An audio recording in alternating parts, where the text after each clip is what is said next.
Boa tarde, então, pessoal.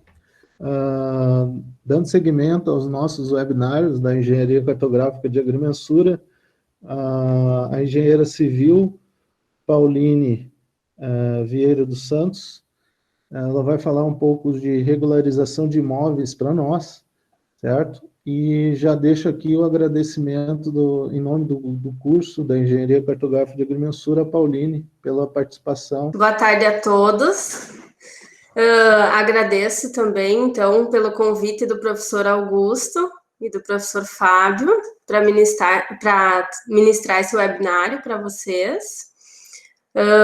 É com muita satisfação, então, que eu venho passar para vocês um pouco do meu conhecimento aí com relação à regularização de imóveis.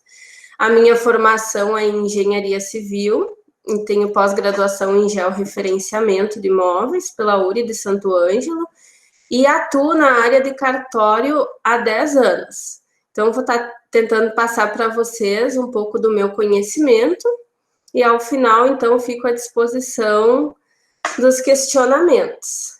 Vamos lá. Quem quiser pegar lápis, caneta, papel para fazer seus apontamentos, podem ficar à vontade. Então, para iniciar, vamos iniciar perguntando no que consiste regularizar um imóvel. A regularização do imóvel, então, quer dizer tornar a situação documental um espelho do que existe na situação de fato, lá no imóvel que se pretende regularizar. Fazer o documento e a situação fática serem iguais. E quais são os casos, então, que os imóveis estão na irregularidade, na informalidade? São aqueles casos, então, onde o imóvel ele não tem escritura, ele não tem as suas benfeitorias construídas averbadas na matrícula, ele está situado em alguma zona do município que não está respeitando as situações condizentes daquela situação, ou ele está dentro da área de APP, que é a área de preservação permanente, ou está dentro de um condomínio e pretende ter sua matrícula individualizada. Então, são diversas as situações em que o imóvel precisa passar por uma regularização. E por que é importante estar com o seu imóvel regular?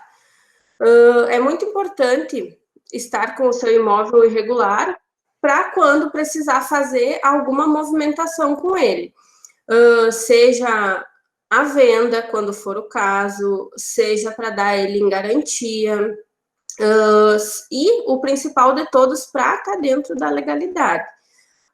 Nós, como profissionais, vocês, como futuros engenheiros cartógrafos e agrimensores, é importante já ir desmistificando essa questão de regularizar, que a maioria do pessoal tem um certo receio, né? E é muito importante que a gente transmita essa informação da importância de ter o seu imóvel regularizado, né? Porque muitas vezes o cliente, ele vai nos procurar para regularizar, e geralmente é quando surge a situação. Então, é no momento que a parte tem pressa e tudo. Então, aí a importância da gente sempre estar falando da questão da regularização de imóveis. E aí, para começar, eu vou explicar para vocês que existem dois tipos de regularização de imóveis.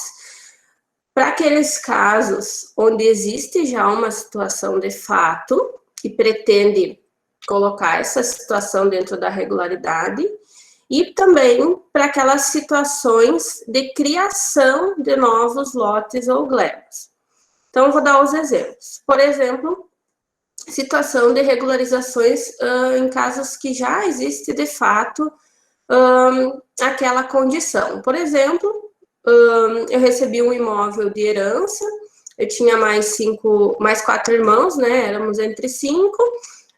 O meu pai tinha 5.000 metros quadrados, ficou 1.000 metros quadrados, então, para cada irmão, e ficou tudo dentro de um condomínio.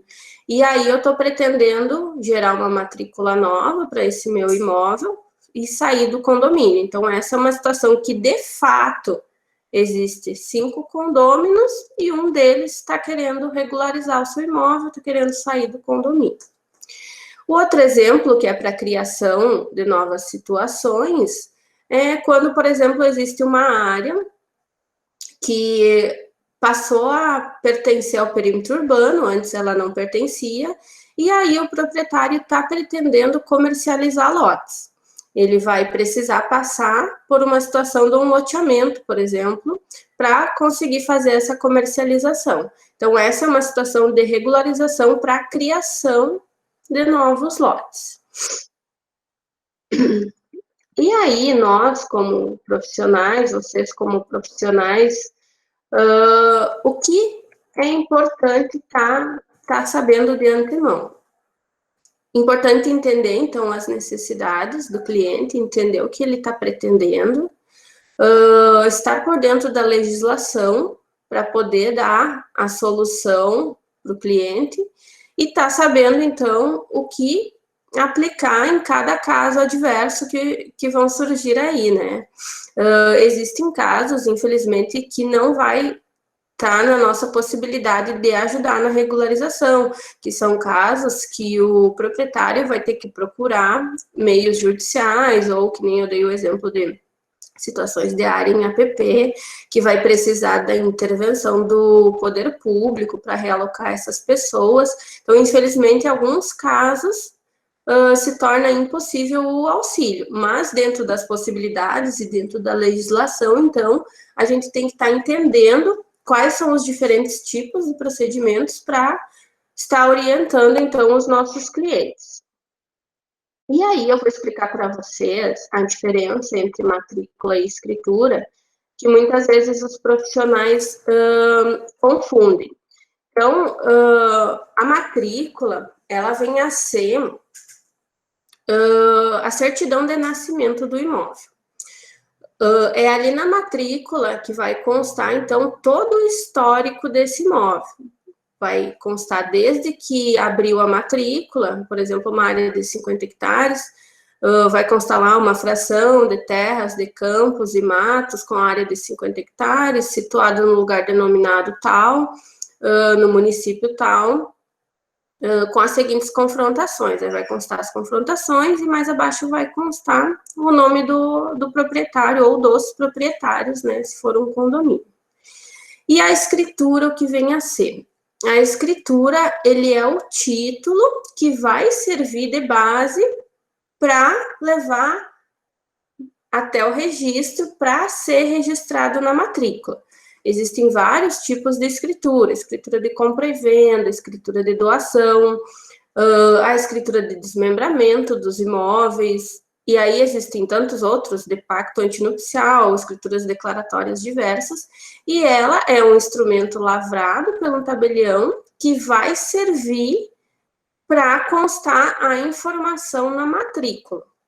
Então, muitas vezes a parte tem só a escritura para apresentar, para dar início no procedimento, não tem problema. Na escritura, inclusive, vai constar o número da matrícula, quando for um caso de escritura de transmissão de imóvel, né? E aí é importante que essa escritura seja registrada, porque nós vamos trabalhar com a matrícula do imóvel, para tornar esse documento, a matrícula, um espelho do que existe de fato, como eu havia falado anteriormente.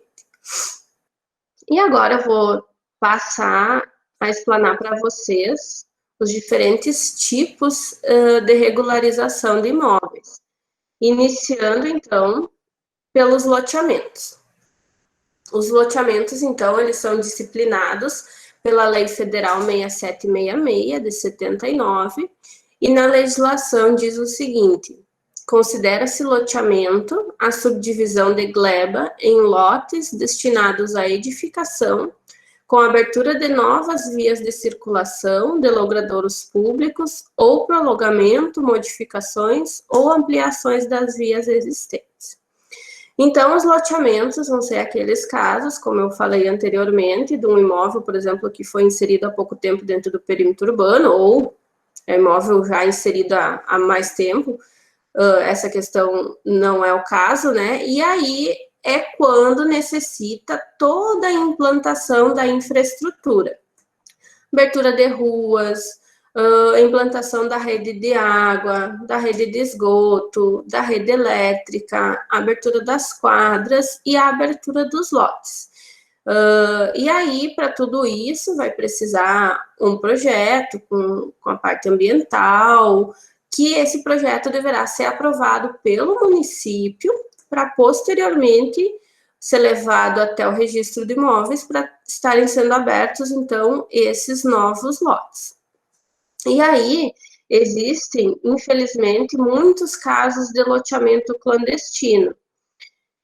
O que são os loteamentos clandestinos? São aqueles casos em que o proprietário começa a retalhar os lotes, abre por conta as ruas, delimita as quadras e comercializa esses lotes, muitas vezes sem estar obedecendo, então, as condições urbanísticas, né, a área mínima para parcelamento do município, a largura das ruas, e isso é feito às ocultas, né, muitas vezes por não haver interesse do proprietário, e também tem uma questão muito importante nessa questão do loteamento clandestino, que é pela falta de estímulos, né, para quem pretende lotear de forma rápida e a custos baixos, porque o loteador é ele quem tem que arcar com essas custas iniciais do loteamento, que por sinal não são baixas, né?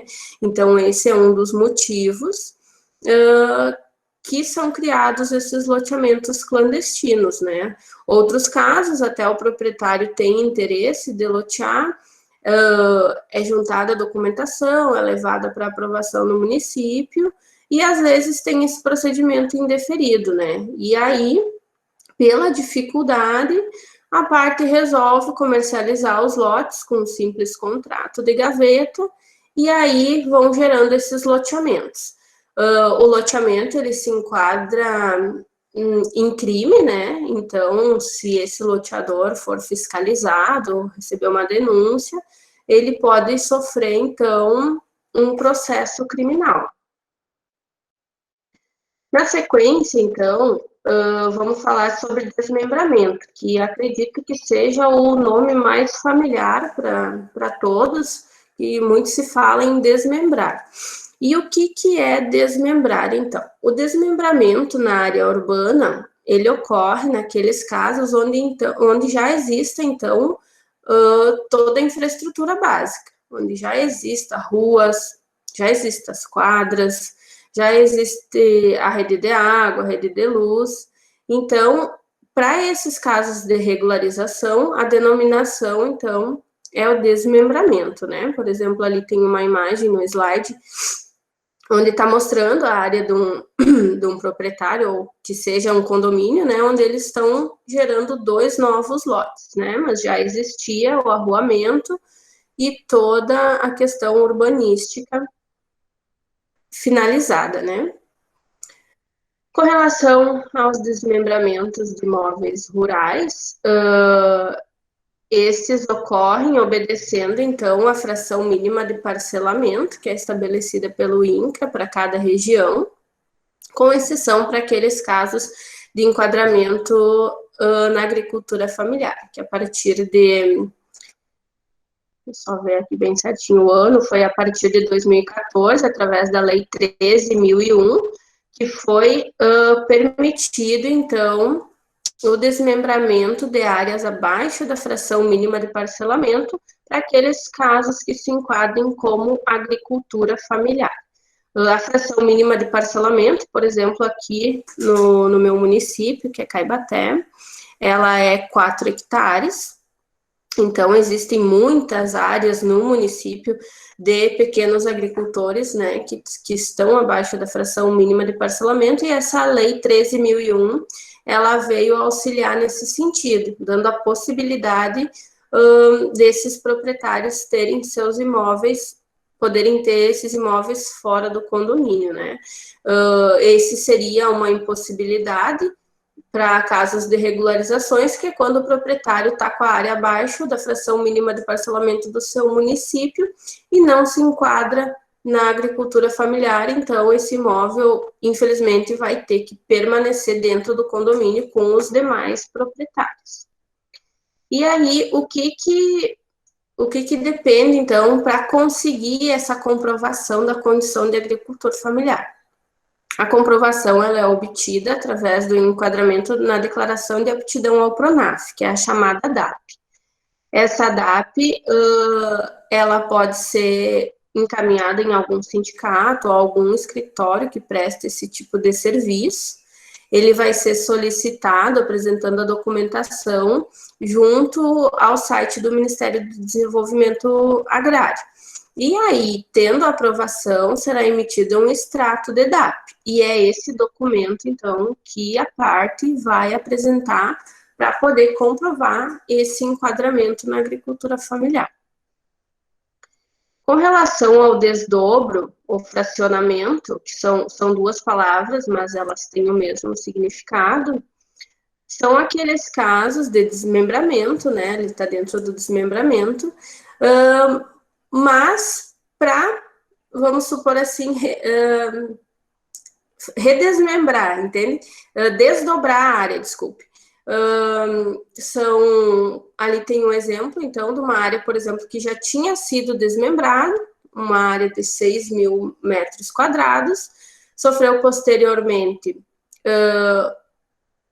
um desdobro em 10 partes iguais, cada uma de 600 metros quadrados, e ainda, posteriormente, mais um desdobro em 2 áreas de 300 metros quadrados cada lote.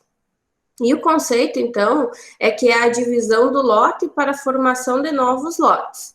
Também em situação que já exista via de circulação existente. E a diferença do desmembramento e do desdobro é que o primeiro é a subdivisão da gleba e o segundo é a subdivisão do lote. E aí segue o exemplo, conforme eu disse, dessas áreas que passaram por esse desdobro. Já o remembramento, que também pode ser chamado de unificação ou fusão, ele é o procedimento contrário. É quando existem 2 ou mais lotes e o desejo do proprietário, então, é que seja transformado em um só. Para isso, os imóveis eles têm que ser contíguos, né? Eles têm que ser lindeiros. E então essas palavras, como eu disse, elas têm o mesmo significado em se tratando de formar 2 ou mais lotes em um só.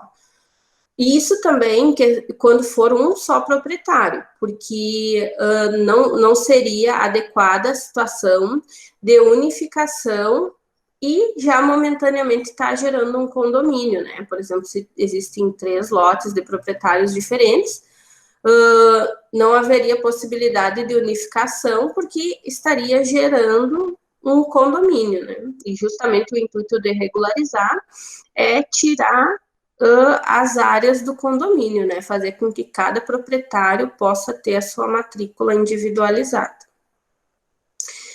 O MORE legal, então, ele também está dentro dos desmembramentos. Ele é um projeto que foi criado pelo Tribunal de Justiça do Estado, aqui do Rio Grande do Sul, e ele serve para regularização, então, somente de imóveis urbanos.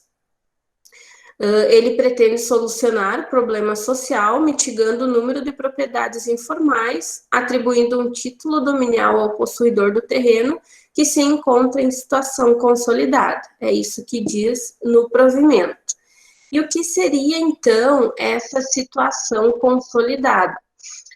Na consolidação normativa notarial e registral, diz que a situação consolidada é aquela em que o prazo de ocupação da área, a natureza das edificações existentes, a localização das vias de circulação ou comunicação, os equipamentos públicos disponíveis, urbanos ou comunitários, dentre outras situações peculiares, indique a irreversibilidade da posse titulada que induza o domínio. Para os casos, então, de MORE legal, para regularização, o profissional ele vai ter que providenciar, então, a visita em loco, vai ter que fazer um mapa, um memorial descritivo, emitir uma RT e levar até o tabelionato de notas para que seja feita uma escritura pública declaratória de desmembramento pelo provimento mora ilegal. E aí, para isso, quem tem que assinar, então, é o proprietário que requereu e os lindeiros. O provimento diz isso, que os lindeiros têm que estar concordando com esse desmembramento. E aí, o que acontece quando um dos lindeiros não dá essa concordância? Na lei dos registros públicos, fala da questão de notificação, né? Que o proprietário, então, ele pode protocolar uma notificação junto ao cartório de registro de títulos e documentos. O registrador ou seu funcionário vai fazer uma diligência até o endereço apresentado, né, desse lindeiro. Esse lindeiro, ele vai ter um prazo de 15 dias para se manifestar, e se ele não se manifestar, então tem a anuência presumida. O que é a anuência presumida? É como diz o ditado, né? Quem cala consente. Aí, se ele não se manifesta nesses 15 dias, o desmembramento pelo mora ilegal sai, é concluído e é levado até o registro de imóveis, onde então vai gerar uma matrícula individual desse lote, que foi regularizado, e vai ser cancelada essa área, então, da matrícula anterior. No caso da notificação ainda, se o lindeiro der qualquer motivo na contranotificação, se manifestar, aí esse procedimento ele tem que ser levado para ser concluído na via judicial, que aí o juiz vai averiguar a situação e aí vai deferir ou indeferir esse procedimento de desmembramento pelo mora ilegal.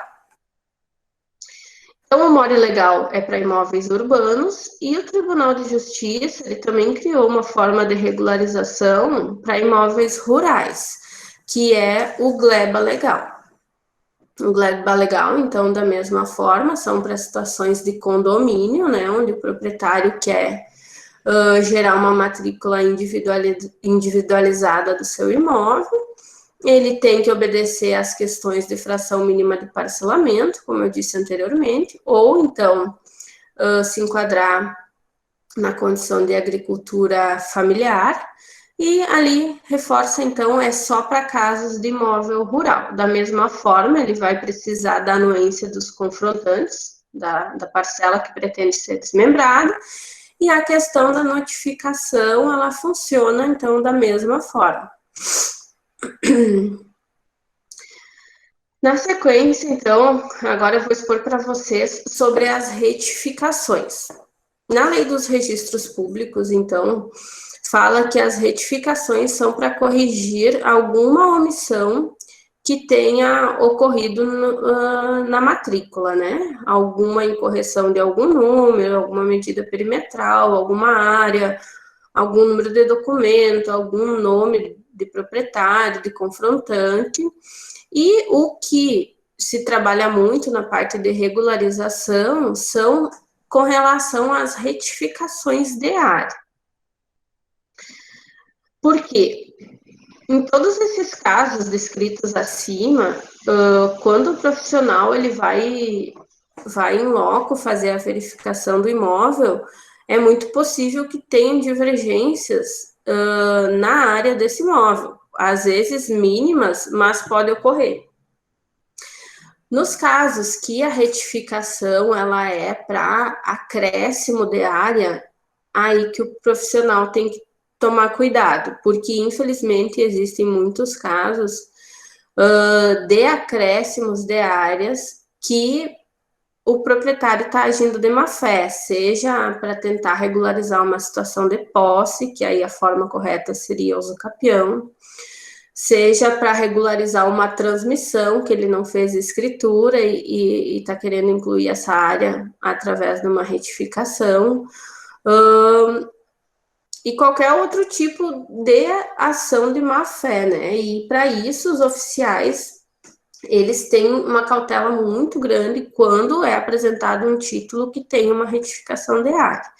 Muitas vezes ainda eles pedem para se precaver um laudo do profissional, né, onde o profissional diga que foi verificado que a divisa é consolidada, pois existe muro, que apresenta sinal de estar construído há tanto tempo, aí o profissional vai atestar o que ele está realmente vendo para ajudar no trabalho do registrador.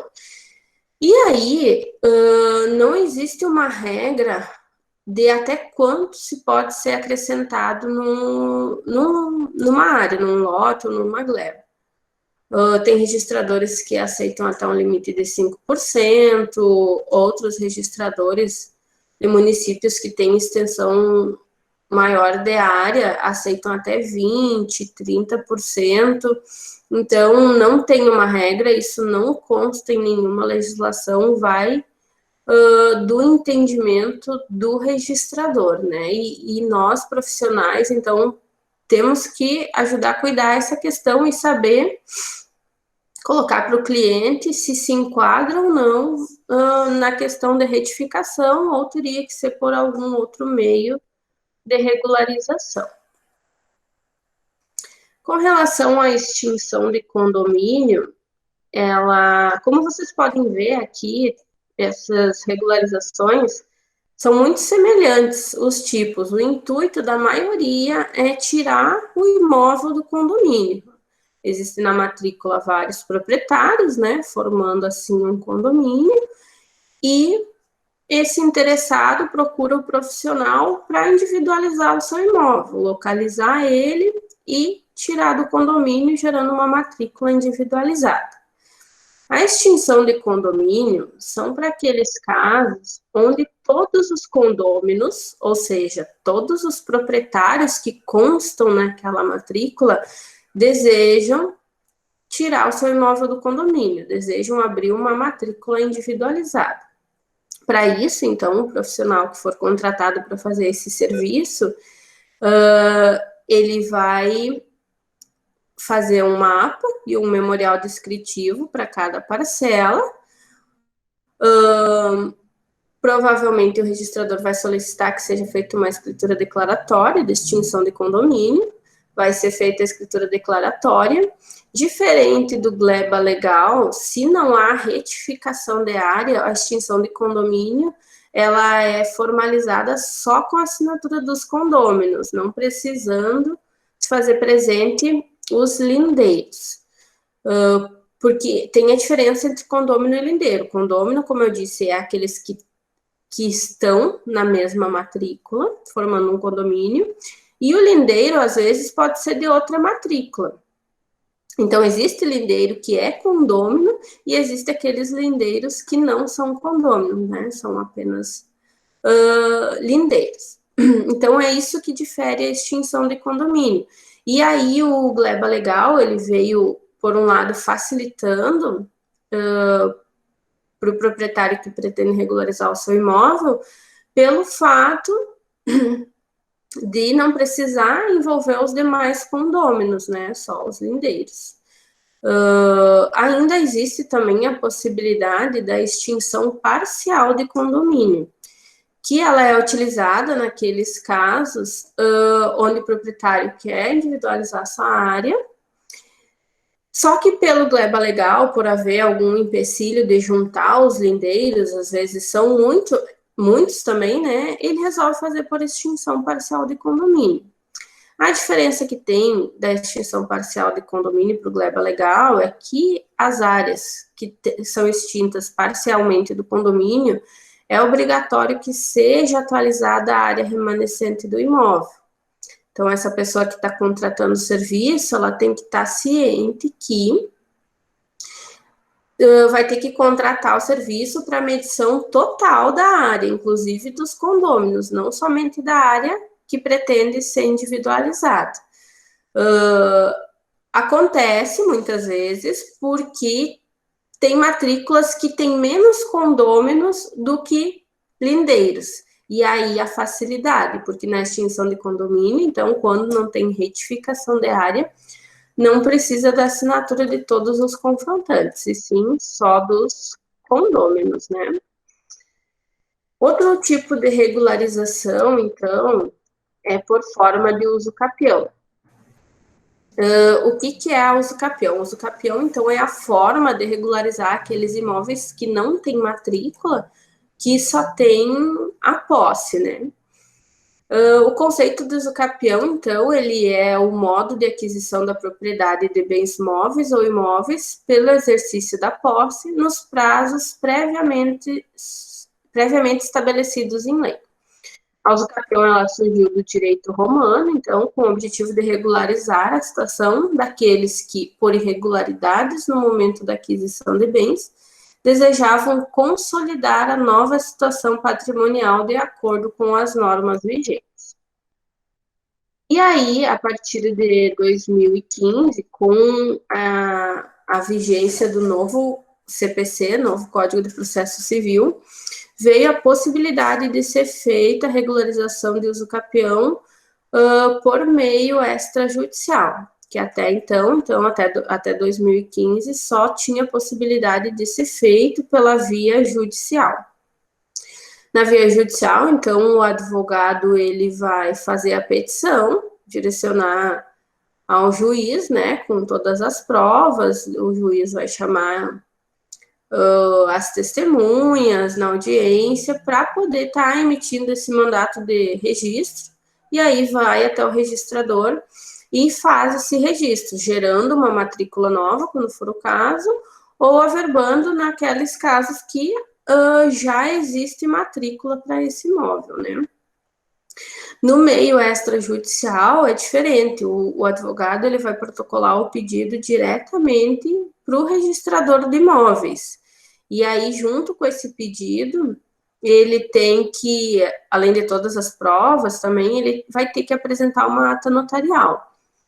A ata notarial é um documento que é feito pelo tabelião de notas do município em que se situa o imóvel, que pretende ser regularizado, e nessa ata, então, o tabelião ele vai também trazer a presença de testemunhas que atestem essa posse, de lindeiros do imóvel que possam atestar também essa condição.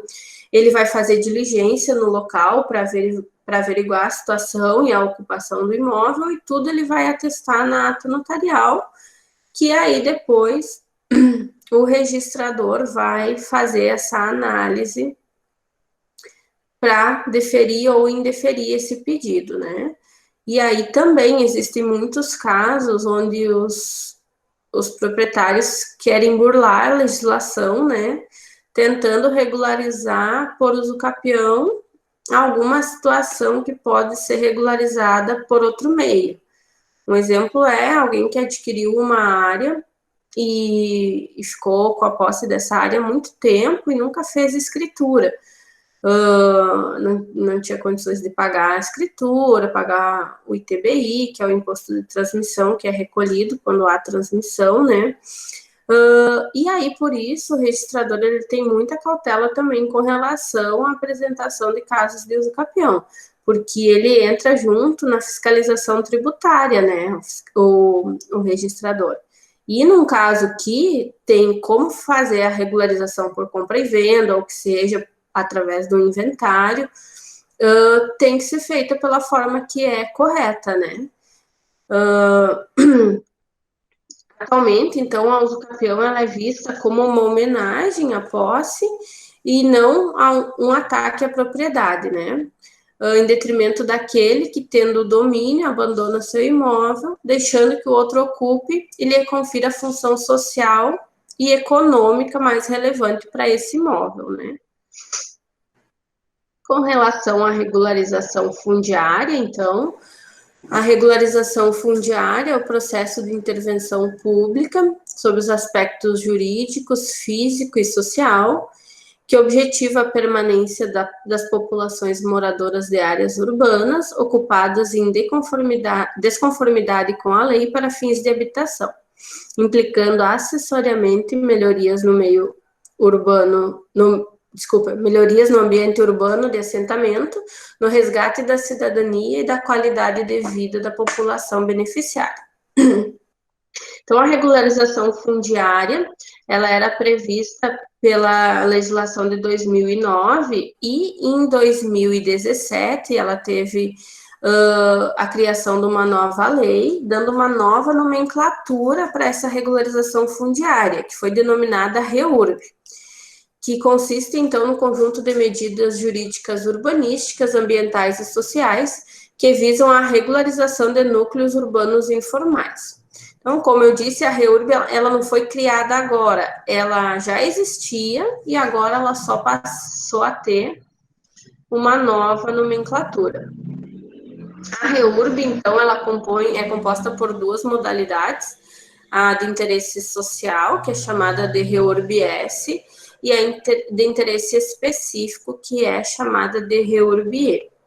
A REURB-S são para aqueles casos de população de baixa renda, e a REURB-E, então, é para os casos onde as partes não se enquadram, então, nessa condição de baixa renda. Quem pode estar requerendo a REURB são os beneficiários, o Ministério Público, União, Estados, Distrito Federal, Defensoria Pública, os próprios proprietários e os próprios loteadores.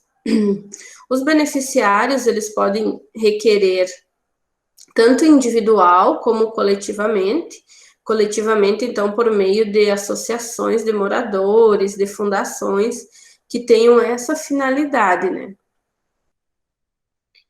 E aí, eu vou trazer para vocês agora a sequência de como funciona o pedido de REURB e a finalização, conforme consta na legislação, porque todos sabem que a aplicabilidade da REURB se tornou difícil pela redação da legislação, né? Até tem muitos municípios que ainda não estão regularizando por esse procedimento da REURB, devido às tantas dificuldades que tem, né, na interpretação da legislação. Mas o passo a passo que consta na legislação é o seguinte: o requerimento inicial, onde o proprietário, então, vai protocolar junto ao município, né? O município vai fazer a instauração da REURB, vai notificar os titulares dos direitos, quando houver matrícula, esses imóveis, e também os confrontantes. Vai haver a fase de elaboração de projeto, então, que é onde os profissionais que foram contratados para fazer vão apresentar. Esses projetos são compostos por vários documentos, mapas, memoriais descritivos, estudos ambientais, estudos do entorno desses imóveis. O próximo passo é o saneamento do processo administrativo. Na sequência, a assinatura do termo de compromisso da realização das obras previstas no projeto. Sétimo passo, então, é a aprovação da REURB por decisão administrativa. O oitavo passo é a expedição da CRF, que é o Certificado de Regularização Fundiária, que é expedido pelo município. O nono passo seria, então, o registro desse certificado junto ao cartório de registro de imóveis, com a abertura das matrículas das unidades regularizadas. E, por último, consta com relação às regularizações de obras, pelo poder público, quando o REURB-S, né, quando se enquadra na REURB-S, ou pelo responsável, quando se enquadra na REURB-E. Por que essa regularização de obras é por último? Na apresentação do projeto, vai ter que ter um cronograma dessas obras, né, que precisam ser implantadas, quando for o caso, e aí o oficial não é impedido de abrir a matrícula, mesmo as obras não estando concluídas. Mas o responsável, então, vai ter que cumprir com esse cronograma apresentado na fase de projeto. Então, na legislação na legislação do REURB, diz que os municípios não precisam criar uma lei própria para esse tipo de regularização, que essa regularização ela pode ser baseada na legislação federal, que foi criada em 2017, E, inicialmente, com o protocolo do requerimento no órgão competente, o município deverá, em até 180 dias, classificar e fixar uma modalidade de REURB ou indeferir, fundamentando, né, o requerimento, sendo que a inércia do município implicará a automática fixação da modalidade apresentada no requerimento, bem como o prosseguimento do processo administrativo da REURB. E aí, na legislação, diz que fica sob responsabilidade do município atestar a legitimação da posse.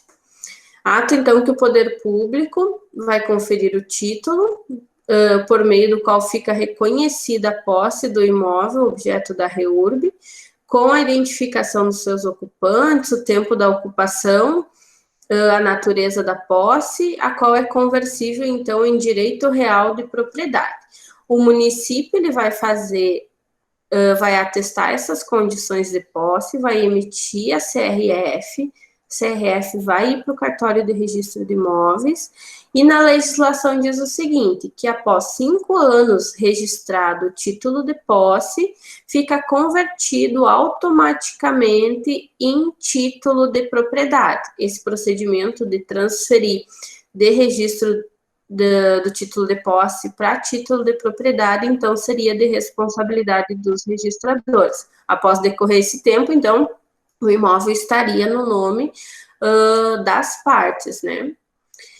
E aí, agora, eu vou falar a questão dos problemas da REURB, né? Como eu já havia mencionado anteriormente, existem algumas divergências na interpretação da lei, a redação dela, por hora, se contradiz.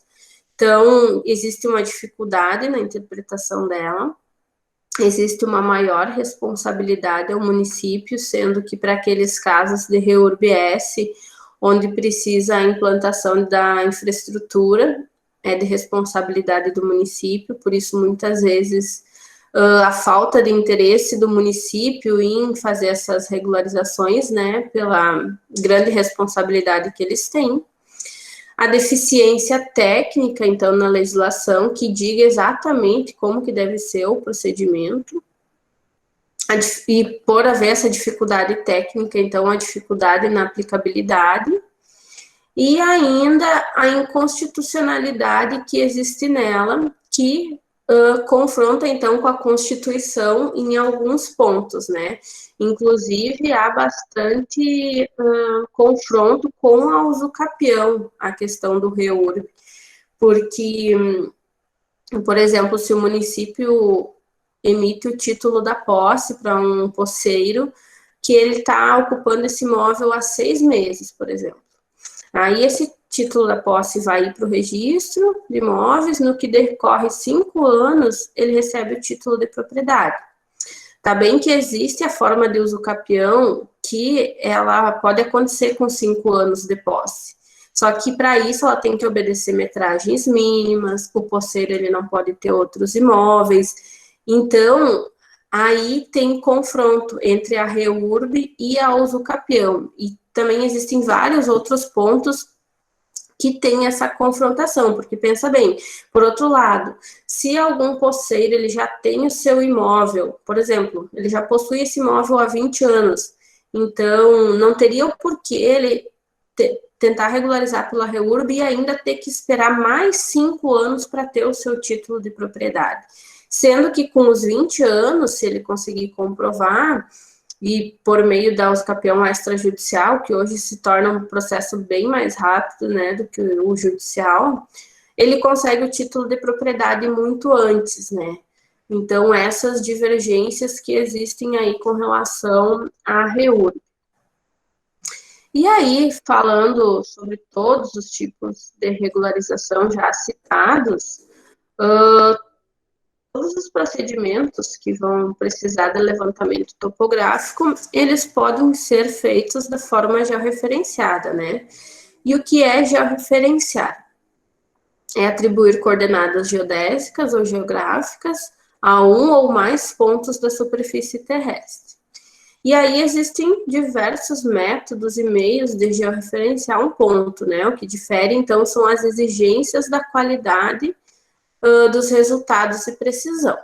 Então, assim, como eu disse, todos os imóveis, eles podem ser georreferenciados. O profissional pode fazer o mapa e o memorial dele com as coordenadas. Porém, o que entra na obrigatoriedade de georreferenciar são aqueles casos dos imóveis que estão acima de 100 hectares, que é o que a legislação prevê atualmente. Para esses casos, então, de imóveis rurais acima de 100 hectares, é obrigatório que ele tenha a sua descrição georreferenciada e também que seja certificado pelo INCRA através do portal do CIGEF.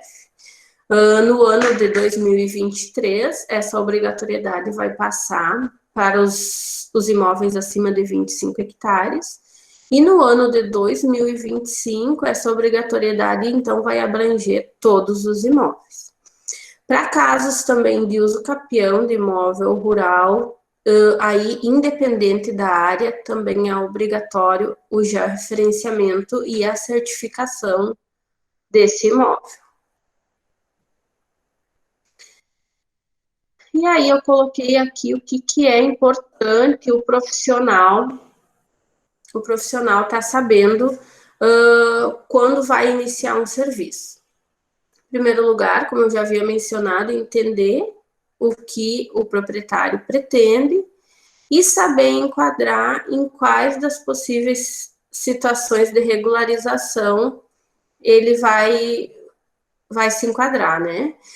E aí, dentre toda a documentação que precisa solicitar para cada tipo, porque existem os documentos específicos para cada tipo de regularização, mas o básico que tem que ser coletado, então, é a matrícula do imóvel, ou quando for um caso de posse que não tiver matrícula, contrato, documento que comprove a posse. No caso do proprietário não ter a matrícula em mãos, a escritura onde ele comprou o imóvel, que aí já vai servir de base, ali vai constar o número da matrícula. Também solicitar, então, identidade, CPF, certidão de casamento do proprietário, e também dos lindeiros e condôminos, quando for o caso de precisar da assinatura desses, né?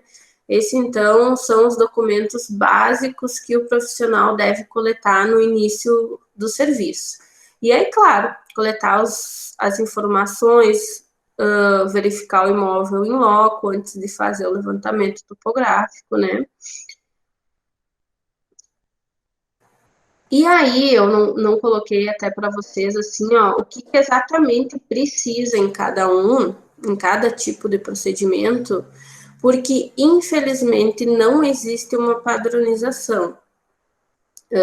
A legislação, ela sofre interpretações diferentes, tabeliões e registradores têm a autonomia para solicitar a documentação que achar pertinente para dar segurança no ato, então, por isso, a dificuldade até de quem já trabalha sabe, né, como funciona. No município é exigido tais documentos, no outro é exigido outros documentos, e isso devido à falta de padronização, aí não existia uma norma, não existia um documento que diga exatamente o que tem que ser apresentado para cada tipo de regularização. E aí, essa é uma das dificuldades que o profissional encontra na parte prática quando vai fazer essas regularizações. E aí, uma coisa que é importante saber, que para todos os tipos de regularização urbana, se faz necessária a aprovação do município, né? Para o município aprovar também, a parte que solicitou tem que estar com todos os débitos quitados junto ao município, né? Eventuais débitos que tenham. Para todos os casos de regularização de imóveis rurais, o proprietário precisa apresentar ITR e INCRA em situação regular. O ITR, então, é o Imposto Territorial Rural, né, o Imposto dos Imóveis Rurais. E em alguns casos também se faz necessária a apresentação do CAR, né, que é o Cadastro Ambiental Rural. E aí, então, agora eu deixo aberto para os questionamentos. Antes disso, eu já agradeço, então, a participação de todos. Espero que eu tenha conseguido contribuir com as informações que eu passei para vocês. Aqui no slide que eu estou apresentando consta o meu contato, né? Meu telefone, meu WhatsApp, meu e-mail, e qualquer coisa podem solicitar também para o professor Fábio, professor Augusto. Tem o meu contato e eu fico, então, à disposição. Agradeço mais uma vez pelo convite de estar participando desse webinar. Muito obrigado, Pauline. Agora, acho que a gente já passa para as perguntas, alguns questionamentos ali. Vou ver primeiro no chat aqui se tem algum questionamento já mais que foi feito anteriormente. Eu não sei se tu quer acompanhar ali também, Pauline. Estou abrindo o chat agora. Tá. Tem um questionamento, acho que do Guilherme, acho que foi o primeiro. Guilherme, estou vendo aqui. Guilherme Augusto, né? Isso. Eu vou ler aqui para os outros que não estão com o chat aberto ter acesso. Isso. Boa tarde. Como realizar o desmembramento de uma área que está dentro de um condomínio, mas possui área mínima para desmembramento? Porém, os demais condôminos não possuem área mínima separadamente para o desmembramento. O cliente, no caso, irá conseguir esse desmembramento? Assim, ó. Esse é um ponto importante para observar, porque no momento que uma das partes solicita sair do condomínio, a matrícula ela também não pode ficar abaixo da fração mínima de parcelamento. Só que aí o que é? Se ele está desejando sair do condomínio pelo gleba legal, então o restante da matrícula, englobando a soma da área de todos os proprietários, não pode ficar abaixo da fração mínima de parcelamento. Ali não é o caso de cada proprietário estar abaixo da fração mínima de parcelamento. Se a soma da área deles ficar dentro da fração mínima de parcelamento, ou mesmo se eles se enquadrarem na questão da agricultura familiar, aí não interessa a área, esse proprietário que está desejando sair do condomínio, ele vai conseguir estar saindo do condomínio. Agora, se esses outros condôminos, a soma deles não atinge a fração mínima de parcelamento e eles não conseguem se enquadrar na questão da agricultura familiar, teria uma outra possibilidade que é tentar uma autorização do INCRA. O INCRA autorizando, aí o proprietário consegue fazer o desmembramento mesmo ficando abaixo da fração mínima de parcelamento. Lá no primeiro slide, ela colocou que o imóvel dentro de uma PP era legal. E depois, mais na frente, era irregular, né? Mas lá na frente ela colocou que era irregular. Depois de alguns slides, ela colocou que não seria uma atribuição nossa, mas sim de um advogado, buscar de acordo com a justiça, né? Uma regularização. A minha pergunta é a seguinte: se eu tenho um imóvel dentro de uma APP, eu vou conseguir regularizar ele, mesmo que seja judicialmente, mas vai conseguir regularizar? Ou ele é um imóvel ilegal? A princípio, ele não teria como regularizar, né? Só que cada caso é um caso, né? Então, dependendo da situação, com algum meio, como eu disse, a questão de realocação é a que eu vejo a forma de regularizar nessas questões. Não que o imóvel que está na APP continue sendo ocupado, né? A forma de regularizar seria uma realocação, né? Que aí quem intervém é o poder público nessas questões, né? Até pelo fato de não ter fiscalizado no momento de ter sido feita uma construção numa área que não é permitido, né? Então, legalmente, eu só consigo ser realocado, realocar o cliente. Eu não vou conseguir, de maneira alguma, regularizar aquilo. Isso, como eu disse, assim, ó, isso é mais amplo, né? Foge da alçada extrajudicial que seria da minha abrangência, né?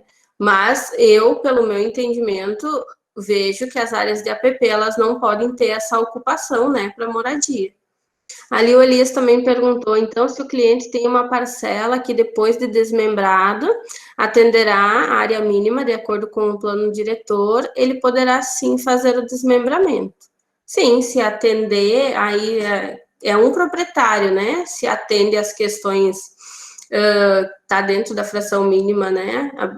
Que o plano diretor prevê, ele vai fracionar esse lote que já está desmembrado em mais lotes, né? Para isso já tem que ter toda a infraestrutura implantada, né?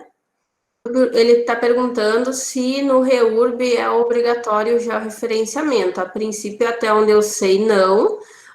A legislação ela pode ser consultada para melhor análise, né? Até porque a REURB é algo novo, mas a princípio a obrigatoriedade do georreferenciamento são para imóveis rurais acima de 100 hectares. Não impede que o lote para regularização pelo REURB seja georreferenciado. O que tem que ser entendido é que georreferenciar é uma coisa, todos os imóveis podem ser georreferenciados. O que entra na obrigatoriedade é o georreferenciamento com a certificação, que aí a certificação é obrigatória para as áreas acima de 100 hectares em imóveis rurais. As urbanas, até onde eu sei, não precisam ser encaminhadas para um órgão, a não ser que, passando pela aprovação do município, o município faça esse encaminhamento, né? O profissional, até onde eu sei, não tem nenhum órgão para informar, como nos casos de imóvel rural, né? Que informa ao CIGEF. Uma boa tarde a todo mundo. Boa tarde. A minha dúvida, que eu havia lançado lá no início, é um problema que a gente se deparou aqui na cidade de Ariquemes, no estado de Rondônia, na questão de que existe um lote, uma matrícula, e dentro dessa matrícula, ela foi realizado o condomínio, as parcelas em condomínio. Porém, um desses condôminos, ele quer sair do condomínio, porém, para ele poder sair, todos os demais condôminos tinham que atingir uma parcela mínima para poder que ele saísse desse condomínio. Ao que deu a entender, quando nós levamos esse caso ao primeiro ORI, o primeiro cartório de ofício aqui da cidade, foi que eles compreenderam que o condomínio era para ser desfeito e que todos os condôminos queriam o fim desse condomínio e que cada um ficaria com a sua parcela, com uma matrícula para cada uma. Iria realizar o desmembramento desta área. Só que muitos destes condôminos não atingiriam a parcela mínima para que isso ocorresse. E é por isso que surgiu o questionamento de o porquê se teria como esse condômino sair sozinho, fazer um desmembramento parcial, retirada parcial desse condomínio e não integral, no caso. Certo. Você falou no início que é em outro estado, né? Não é no Rio Grande do Sul. Não é em Rondônia. Se fosse no Rio Grande do Sul e esse imóvel estivesse em situação consolidada, poderia ser pelo mora ilegal, né? Mas não sendo no estado do Rio Grande do Sul, o que eu vejo como possibilidade para fazer nessa situação é aquele exemplo que eu dei da extinção parcial de condomínio. Se assim o tabelião e o registrador daí tiverem o mesmo entendimento. Porque se o lote dele atende à fração mínima exigida, ele cria uma nova matrícula e atualiza a área na matrícula existente dos demais condôminos, cada um permanecendo com a mesma área que tinha. E aí, para eles saírem, se eles não atenderem, muitos casos tem que acontecer algum acordo, um vender para o outro, para que todos fiquem com a fração, dentro da fração exigida, né? Sim, compreendo. E eu tenho mais uma dúvida em questão de uso capião dentro de área urbana. O período mínimo que tem que se ter uma propriedade dentro de uma área urbana para poder ser realizado o uso capião. Certo. Ali, nessas questões de usucapião, eu poderia te responder melhor, talvez, depois, por e-mail, porque, assim, ó, essas questões de prazos, quem verifica é o advogado. Mas sim. eu sei que o prazo mínimo é 5 anos, mas para lotes que sejam acima de 250 metros quadrados e que o proprietário não tem, que o posseiro, no caso, não tenha nenhum outro imóvel no nome. Sim. Certo? O que eu sei, assim, agora, no momento para te responder, é isso. Quanto às outras modalidades, aí eu poderia te responder melhor depois por e-mail. Mas que eu sei é 5 anos, mas tem que obedecer uma fração mínima de 250 metros quadrados. Com relação ao seccionamento de imóveis rurais, pela abertura de uma rua, uma matrícula com mais de 10 mil metros quadrados, deixa de ser um loteamento e passa a ser uma modalidade de fracionamento. Então, a rua tem que ser doada de que maneira? Isso também é uma divergência que ocorre muito. Aqui no nosso município, quando existem esses casos, a formalização é da seguinte maneira. Existe uma gleba, ela foi seccionada, então, por uma rua, é feito um procedimento de retificação, desmembramento, retificação e doação. Aí vai gerar, então, 3 descrições. Uma descrição da gleba, que ficou para um lado da rua, a outra descrição da gleba que ficou para o outro lado da rua, e a descrição da rua. E aí vai abrir uma matrícula para cada uma dessas glebas, inclusive para a rua. E aí isso vai ter que ser passado pela aprovação do município, por isso que aí vai diferenciar de município para município, dependendo da legislação em vigência, né?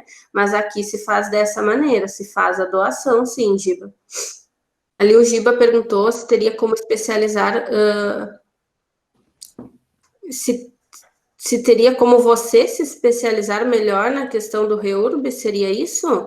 Eu sugiro fazer a leitura da legislação, a 3.465, que é da REURB, que ali é que dá o norte de como que tem que ser feito, mas, como eu expliquei, com algumas inconsistências, né? E aí tem alguns municípios que eles já estão providenciando uma legislação complementar municipal, né? Para ajudar nessa questão de melhorar a forma de explicação, tanto técnica, que o profissional tem que realizar na questão do REURB, né? Pauline, mais uma vez, então, eu gostaria de te agradecer em nome do curso, em nome dos docentes, em nome dos acadêmicos, pela tua participação. Agradecer ao professor Augusto também por ter indicado o teu nome, né, para palestrar para nós no webinário. Eu que agradeço mais uma vez, fiquei muito contente com o convite e poder estar compartilhando um pouco da minha vivência aí com vocês.